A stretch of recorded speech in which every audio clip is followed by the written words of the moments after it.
Bueno chicos, ¿qué tal? Hoy en el curso de Historia Universal vamos a hablar del tema de la contrarreforma.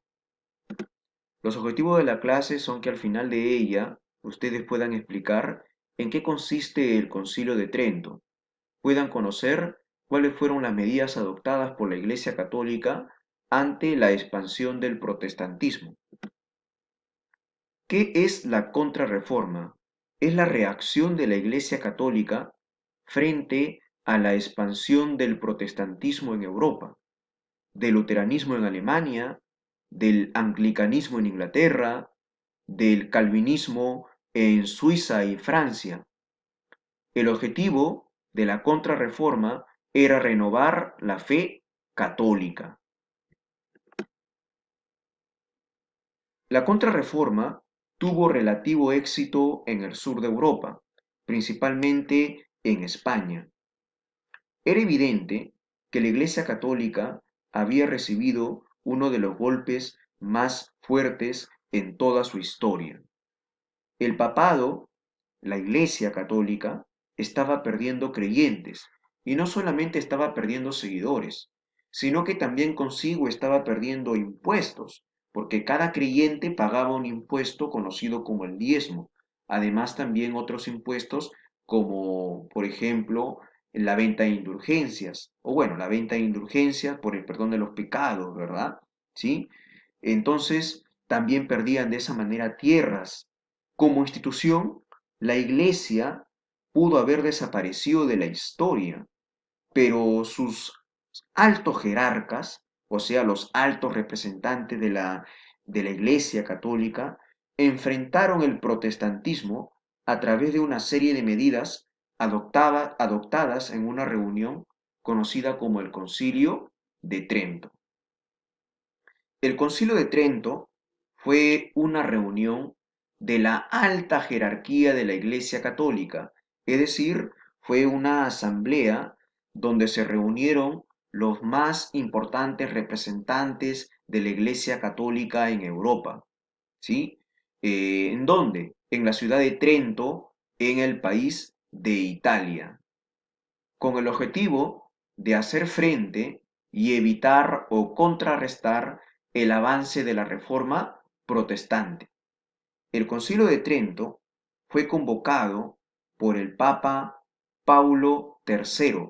Sí, recuerda, el Concilio de Trento fue convocado por el Papa Paulo III y se desarrolló entre los años 1545 y 1563. ¿Cuáles son los objetivos del Concilio de Trento? Por ejemplo, reorganizar la Iglesia Católica, detener el avance del protestantismo, y para detener el avance del protestantismo estaban precisando las bases doctrinarias del catolicismo, es decir, estaban reafirmando los puntos centrales y más importantes del dogma católico. ¿Cuáles son las medidas o acuerdos a los que llegó la Iglesia Católica en el Concilio de Trento? Por ejemplo, se reconoce al Papa como jefe supremo de la Iglesia Católica, como máxima autoridad. Es más, lo consideran como el representante de Dios en la tierra e infalible en sus opiniones o decisiones, lo cual iba pues contra el protestantismo, porque recuerda que según los protestantes no debía de haber intermediarios entre Dios y los hombres. En cambio, los católicos estaban reafirmando pues su fe en el Papa como representante de Dios en la tierra. Se reconoce también que las creencias de la Iglesia descansaban en la Biblia. Por lo tanto, la Biblia debía de ser interpretada solo por la Iglesia Católica, negando así el fundamento básico de los reformistas, que es la libre interpretación de la Biblia, tal como lo decía Martín Lutero, por ejemplo, ¿sí? Juan Calvino también. Bueno, la Iglesia se negaba y según la Iglesia, solamente ella podía interpretar la Biblia. También se acuerda en el Concilio de Trento que aún se mantienen los 7 sacramentos, se mantiene el culto a las imágenes, el culto a la Virgen, el culto a los santos y también el celibato sacerdotal. Todo, como ya lo estás viendo, contrario a lo que planteaban los protestantes, los cuales decían pues que solamente el bautismo debía de ser un sacramento, ¿ya? No debía de haber culto a las imágenes ni a los santos y también se negaban al celibato, ¿verdad? Recuerda que el celibato es la práctica en la cual un sacerdote católico no puede casarse o tener mujeres. Otro acuerdo del Concilio de Trento es que se reorganizan los obispados y parroquias, reduciendo su ámbito espacial de acción y reduciendo también el número de seguidores bajo su control. Esto se hacía con el objetivo de tener un control más rígido sobre la población y evitar el aumento de la influencia protestante en ellos. En otras palabras, los obispados y parroquias estaban reduciendo su circunscripción territorial, ¿ya? Para que de esa manera los representantes, ya sean obispos o párrocos, puedan tener mayor control sobre los pobladores que seguían la fe católica. Se implanta el INDES. ¿Qué es el INDES? El INDES es la lista de libros prohibidos por la Iglesia Católica, considerados como obras ateas, demoníacas o que atentaban contra la fe cristiano-católica. En estos, en estos libros, ya entre estos libros, se encontraban aquellos textos de intelectuales humanistas, de filósofos, de científicos, como por ejemplo los de Galileo Galilei, los de Nicolás Copérnico, ¿ya? Algunos libros como los de Francis Bacon, por ejemplo, de Juan Calvino, de Tomás Hobbes, de Augusto Comte, los libros de René Descartes, de David Hume, por ejemplo, todos esos libros estaban prohibidos por la Iglesia porque atentaban contra el dogma de la Iglesia Católica, ¿no? Recuerda que estos libros generalmente hablaban de que el ser humano debe guiarse por la razón, ¿sí? Y sabemos todos que la razón contradice a la fe y por lo tanto el uso de la razón lleva a la ciencia, pero puede negar la existencia de Dios, ¿sí? Por eso que los católicos prohibieron estos libros.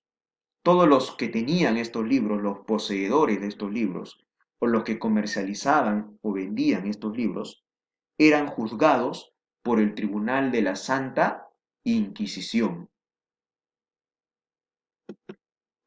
La Iglesia Católica también estaba aceptando consigo la redondez de la tierra, ¿sí? Recuerda pues que un tiempo atrás la iglesia decía que la tierra era plana, pero ya unos 50 años antes del Concilio de Trento en promedio, ya Cristóbal Colón había descubierto América y ya se sabía pues de esa manera que la tierra era esférica y por lo tanto ahora la iglesia se retractaba y decía que la tierra ya no es plana, sino que es redonda. Se reimplanta también otro acuerdo de lo que es el Concilio de Trento, es que se reimplanta el Tribunal de la Santa Inquisición, una institución jurídico-religiosa que, como ustedes bien saben, ya existía desde mucho tiempo atrás, pero que había caído en desuso. Sin embargo, básicamente en España se va a reimplantar el Tribunal de la Santa Inquisición, pero con otro nombre, el Tribunal del Santo Oficio, allá en España, y como nosotros somos o fuimos colonia de España, también el Tribunal de la Santa Inquisición aquí en el Perú colonial se llamaba Tribunal del Santo Oficio. Recuerda que esta institución fue creada para perseguir a los herejes, perseguir, por ejemplo, a los protestantes luteranos, como se mencionó en la clase respectiva, y también para perseguir a los que comercializaban o tenían en sus manos estos libros considerados elindes o prohibidos por la Iglesia Católica. Otra medida del Concilio de Trento es que se forma la orden jesuita, la orden religiosa de los jesuitas o la Compañía de Jesús, también considerados como el ejército de Dios, en el año 1540, fundada esta orden religiosa por San Ignacio de Loyola. Los jesuitas se convirtieron en la orden religiosa de la Iglesia Católica que organizó para defenderse de las críticas de los humanistas y de los protestantes. Los jesuitas impulsaron misiones religiosas para difundir su credo, difundir su fe en regiones donde el protestantismo alcanzó influencia en Europa. Y también esta orden religiosa llegó al África, al Asia, acá América y por lo tanto también al Perú. Los jesuitas dirigieron instituciones educativas como universidades, colegios, convictorios, donde se buscaba catequizar o evangelizar a la población para mantener la fe católica. Sus miembros hacían voto de obediencia al Papa, reconociendo su autoridad por encima de la de cualquier monarca. ¿Sí? Bien, en resumen entonces, el Concilio de Trento es una reunión donde los representantes de la Iglesia Católica adoptan un conjunto de medidas para hacer frente al protestantismo en Europa. Bien, chicos, espero me hayan entendido. A continuación sus preguntas. Muchas gracias.